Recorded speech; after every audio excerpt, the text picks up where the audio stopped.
Hello friends, welcome to my YouTube channel. আজকে যে ছবিটা আঁকছি সেটা হচ্ছে হাত পাকা ছবি।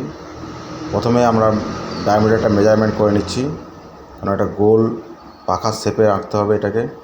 সেই জন্য আগে এটাকে আমরা ফিতের সাহায্যে মেজারমেন্ট করে নিচ্ছি কতটা কি গ্যাপ রাখা হবে।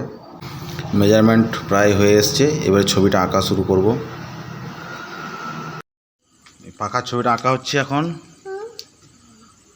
আর এই যে আগে ঝুমুর ফুলের ছবিটা ছিল, এই যে ওয়েল্ডিং করেছে, সব ওয়েল্ডিংয়ের দাগ এগুলো রয়ে গেছে। এখানে আপাতত খরগোশটা তৈরি হচ্ছে আর এক পিস। এখন পাখার মাঝের স্টিকগুলোকে আঁকা হচ্ছে। এখানে আমরা 12টা স্টিক দেব সেই হিসাবে করেছি। আর সাইডের এই যে রাউন্ডটা আছে, এই রাউন্ডটা আমরা মুছে দেব, আর পরে শেপটা ঠিক এভাবে আসবে। সম্পূর্ণ ভিডিও দেখার জন্য আমার চ্যানেলে চোখ রাখুন। ধন্যবাদ।